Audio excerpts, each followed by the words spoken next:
There are people you can help, and then there are people whose suffering you must allow to happen. Alan Watts said not everyone who cries for help truly wants to be free. Some only want an audience for their pain. In this video, we'll explore the 6 types of dangerous people Alan Watts warns us not to help. Not because they are evil, but because their suffering is their teacher. There is a kind of person who does not seek truth, only reassurance. They don't want clarity, they want comfort. They will ask for advice, but only if it agrees with their illusions. Alan Watts once said, "You cannot wake up someone who is pretending to be asleep." And that is precisely what these people are. They are pretending to be asleep. Because awakening requires responsibility. And responsibility is heavy. So they build a small, comfortable world made of denial, where everything painful is someone else's fault, and every mirror is covered with flowers. They fear reality because reality exposes them. It shatters the false story they tell themselves about who they are. You will meet them often, in friendships, in relationships, in family.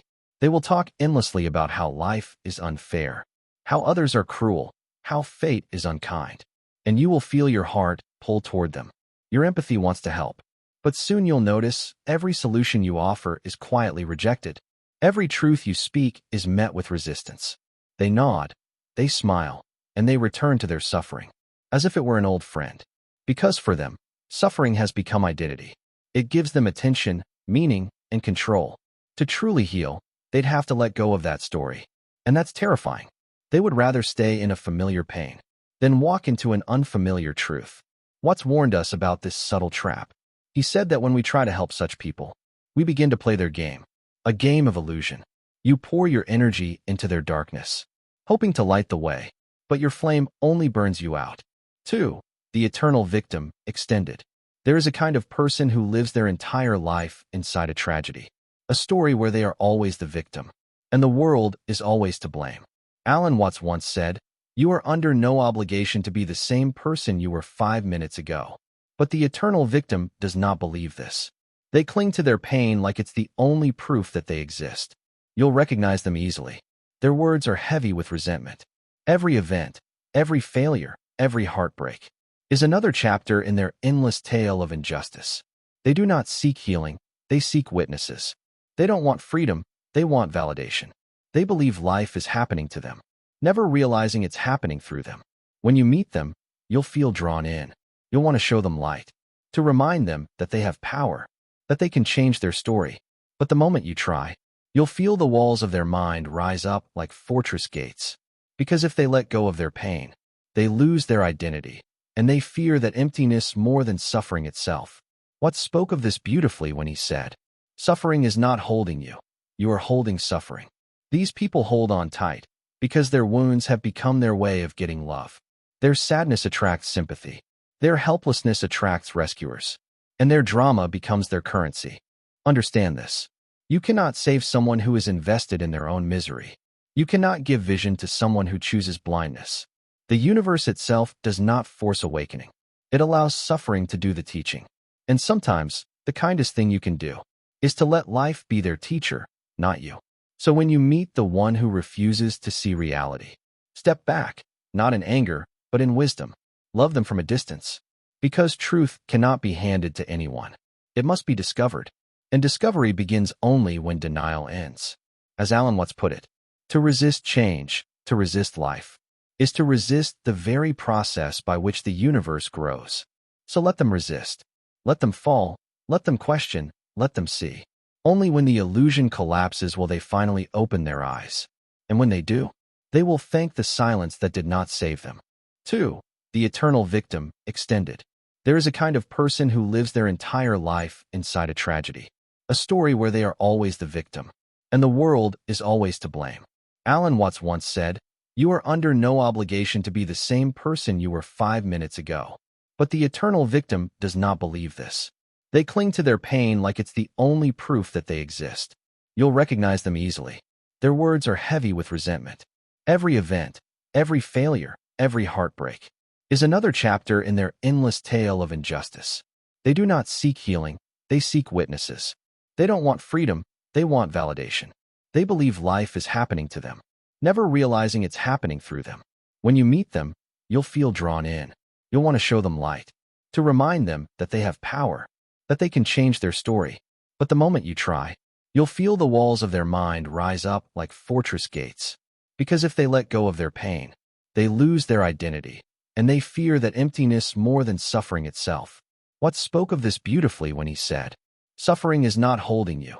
You are holding suffering." These people hold on tight because their wounds have become their way of getting love. Their sadness attracts sympathy. Their helplessness attracts rescuers. And their drama becomes their currency. If you help them, they will thank you. But not for long. Soon, something else will go wrong. Another betrayal, another tragedy, another unfairness. The pattern repeats. Because deep down, they are addicted to their own story. And when you try to pull them out, they will resist. Not because they enjoy suffering, but because suffering is familiar. And the unfamiliar feels like death to the ego. Alan Watts would remind us, trying to fix people who are committed to their misery is like trying to repair a shadow. You can't. So what do? You stop feeding the story. You stop playing the role of savior in their personal drama. You love them, but you refuse to join their performance. You show them strength by example, not sympathy by habit.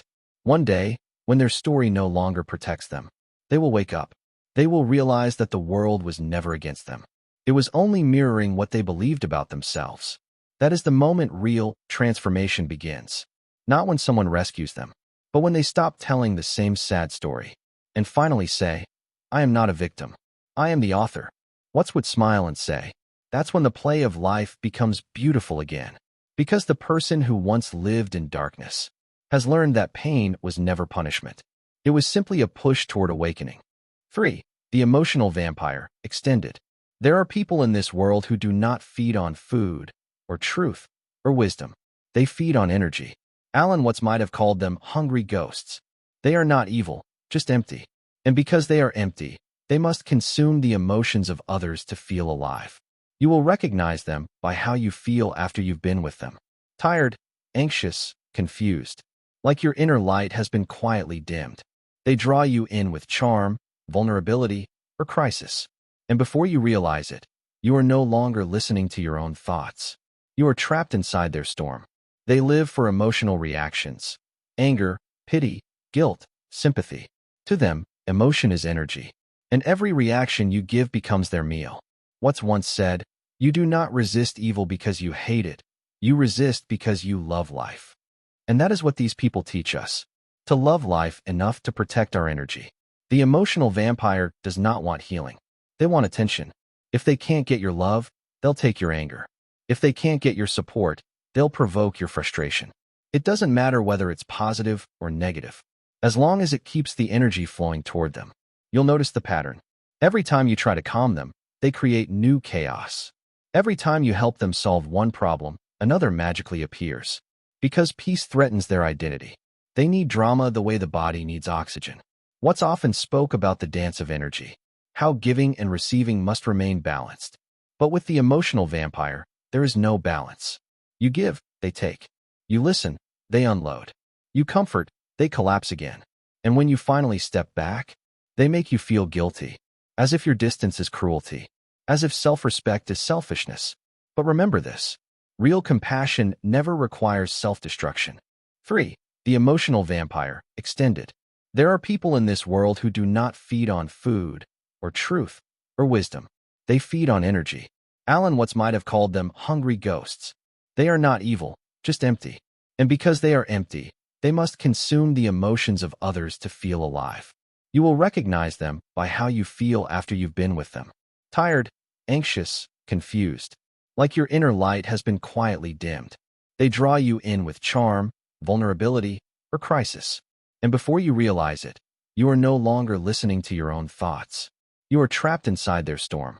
They live for emotional reactions. Anger, pity, guilt, sympathy. To them, emotion is energy. And every reaction you give becomes their meal. Watts once said, "You do not resist evil because you hate it. You resist because you love life." And that is what these people teach us. To love life enough to protect our energy. The emotional vampire does not want healing. They want attention. If they can't get your love, they'll take your anger. If they can't get your support, they'll provoke your frustration. It doesn't matter whether it's positive or negative, as long as it keeps the energy flowing toward them. You'll notice the pattern. Every time you try to calm them, they create new chaos. Every time you help them solve one problem, another magically appears. Because peace threatens their identity. They need drama the way the body needs oxygen. What's often spoke about the dance of energy, how giving and receiving must remain balanced. But with the emotional vampire, there is no balance. You give, they take. You listen, they unload. You comfort, they collapse again. And when you finally step back, they make you feel guilty, as if your distance is cruelty, as if self-respect is selfishness. But remember this, real compassion never requires self-destruction. To drain yourself for someone else is not love. It's martyrdom. And even the universe itself doesn't do that. The sun shines for all, but it doesn't chase those who hide from its light. What would remind you that awareness itself is protection? Once you see the pattern, you don't need anger, only clarity. You stop reacting. You stop giving energy to the storm. You let silence be your boundary. Because silence cannot be drained. Stillness cannot be manipulated. When you become calm, grounded, and aware, the emotional vampire loses their grip. They feed on noise, not presence. They crave chaos, not consciousness. So love them, but stay rooted in your own center. Offer compassion, but not your energy. Listen, but do not absorb. Because sometimes the most spiritual act is not to heal others, but to protect your peace. As Watts said, you are not obliged to suffer fools gladly. True kindness does not mean always giving. It means knowing when to walk away, so that your own light can stay alive. 4. The one who wants control, extended. There is a kind of person who doesn't seek love, truth, or freedom. They seek control. They want to be needed. They want to be the one others depend upon. Because dependence makes them powerful. Alan Watts once said, when you try to control the world, you lose the world. And yet, these people spend their entire lives trying to hold on. To people, to situations, to outcomes. As if life itself could be tamed by their grip. They wear many masks. Sometimes they appear helpful, wise, or selfless. They give advice, offer support, and act as the savior. But look closely, and you'll see that their kindness comes with invisible strings. If you follow their guidance, they love you. If you disagree, they withdraw. Their love is not love, it is leverage. Their care is not compassion, it is currency. They will say things like, I'm only trying to help, or I know what's best for you. But beneath those words lies a subtle message. You belong to my idea of how life should be. Watts warned that the need to control others comes from fear, the fear of uncertainty. Because control is the ego's attempt to make life predictable. And life, by its very nature, is unpredictable. The moment we try to dominate it, we stop living and start resisting.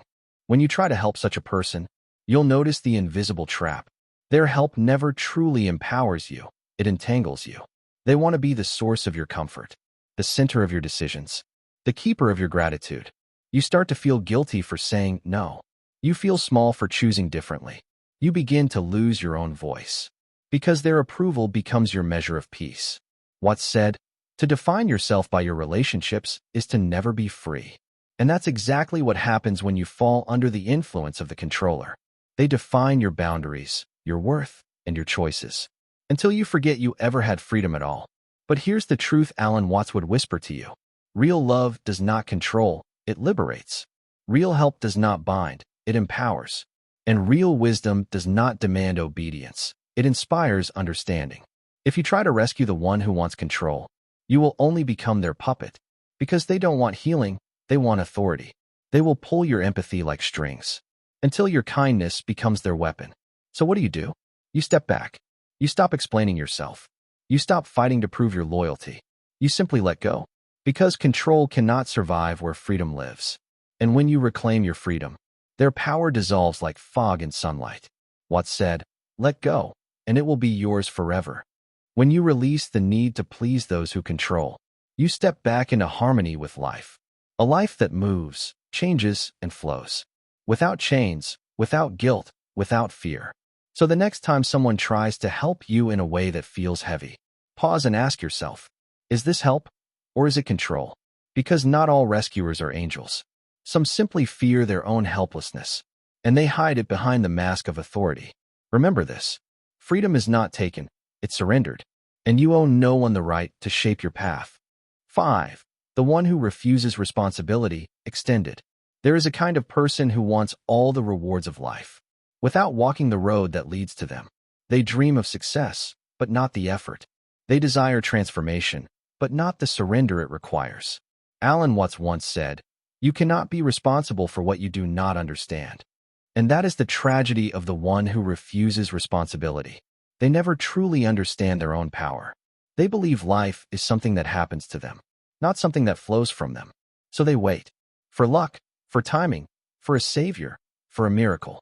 They sit in the theater of their own life, watching, complaining, criticizing, but never stepping on stage. You'll know them by their words. "It's not my fault. Someone else ruined it. If only they helped me." To them, every failure has a villain. Every discomfort has an excuse.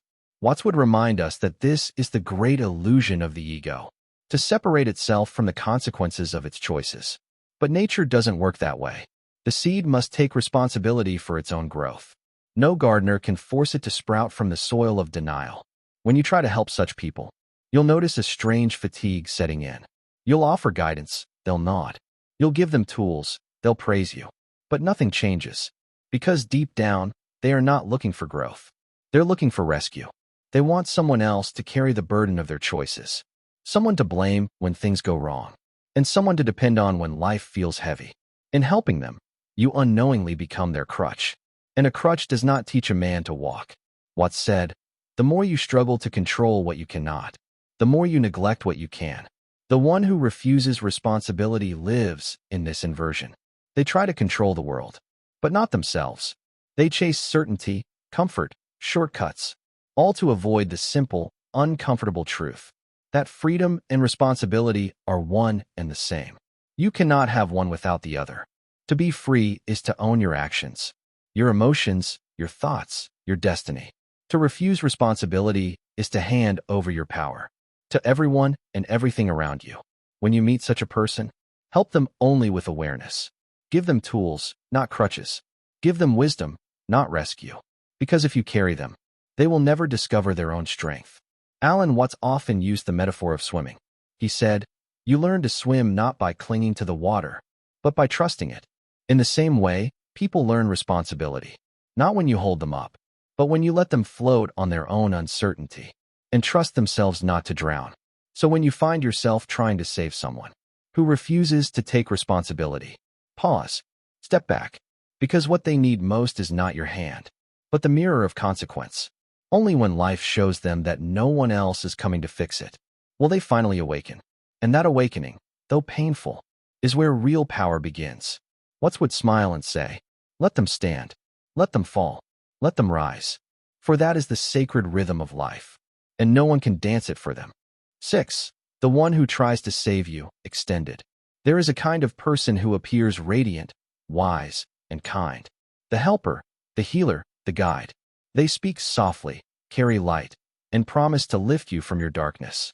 At first, they seem like a blessing. But in time, you realize their help has a hidden weight. Alan Watts once said, "The desire to reform the world is a manifestation of the same disease it pretends to cure." And that is the essence of the one who tries to save you. Their help is not always love. Sometimes it is ego in disguise. They need to feel important, needed, enlightened. Their worth depends on your brokenness. Because if you heal, they lose purpose. If you rise, they lose control. So they keep you small, softly, gently, wrapped in a web of gratitude and dependence. They'll say, "You wouldn't be here without me."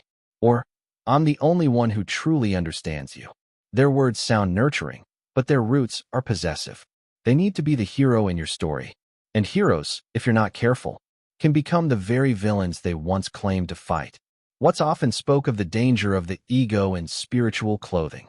He said, "Even the act of helping can become a performance, a subtle way for the ego to feel superior."